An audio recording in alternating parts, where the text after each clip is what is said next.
Hello friends, তোমরা সবাই কেমন আছো? আশা করি সবাই খুব ভালো আছো। তো চলে এলাম আজ আমি আরেকটি রেসিপি নিয়ে। আজ আমি বানিয়েছি হচ্ছে মিষ্টি কুমড়ার বড়া বা কুমড়ি।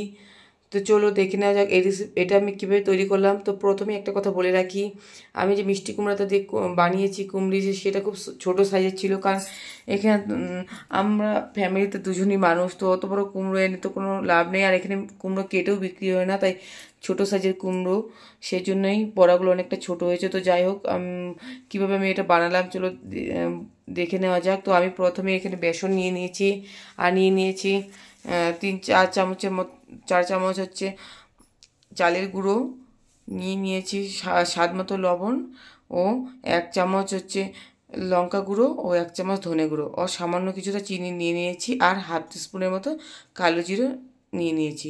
সমস্ত উপকরণ একসাথে মিশিয়ে নিয়ে চামচের সাহায্যে নিয়েছি। তারপর আমি এর মধ্যে জল দিয়ে দিয়েছি, জল দিয়ে এটাকে ভালো মতো একটা ব্যাটার বানিয়ে নিয়েছি।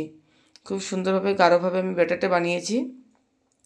তো এখানে চালের গুঁড়ো, বেসন, হলুদ গুঁড়ো, লাল লঙ্কা গুঁড়ো, লবণ, সামান্য পরিমাণ চিনি ও কালো জিরে ও চালের গুঁড়ো দিয়ে নিয়ে নিয়েছি। এই সমস্ত উপকরণকে একসাথে আমি ভালোভাবে মাখিয়ে নিচ্ছি। এই ব্যাটারটা সুন্দরভাবে তৈরি করে নেব। আর একটু হালকা বেশি করলে হবে না, কিন্তু এটা একটু মোটা করেই করতে হবে ব্যাটারটা। যাই হোক, চলো এবার দেখে নেওয়া যাক আমি এভাবে কীভাবে তৈরি করলাম। তো আমি কড়াই বসিয়ে দিয়েছি, কড়াইতে তেল গরম হওয়ার পর আমি এক এক করে কুমড়োগুলোকে ছেড়ে দেবো। আর আমি এই কড়াইটাতে হচ্ছে বড়া, পকোড়া বা যে কোনো পাঁপড় ফ্রাই করার জন্য এই কড়াইটা আমি ইউজ করি, তাই কড়াইটা এরকম আর কি।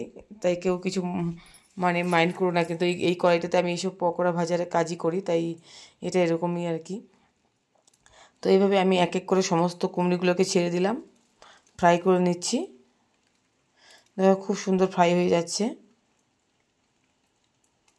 আর তেলটা একটু বেশি পরিমাণে দিতে হবে, না হলে এটা ফুলবে না আর কি, সেই জন্যই। তো একটু বড় সাইজের কুমড়ো হলে আর কি, কুমড়ো হলে ভালো হতো। তো বড়াগুলো অনেকটা বড় বড় হতো, তো ছোট সাইজের, তাই একটু টাইমও লেগেছে আমার এগুলো তৈরি করতে অনেকটা। আর একটু ঝামেলাও একটু বেশি আর কি, কাটতেও খুব প্রবলেম হয় ছোটো সাইজের কুমড়ো। তো যাই হোক, আমার এই রেসিপিটা তোমাদের ভালো লেগে থাকলে অবশ্যই কিন্তু তোমরা শেয়ার করবে, কমেন্ট করবে, লাইক করবে, আর পাশে থাকবে। আমি আবার নতুন রেসিপি নিয়ে হাজির হব তোমাদের সামনে, আর তোমরা অবশ্যই এটা ট্রাই করো কিন্তু।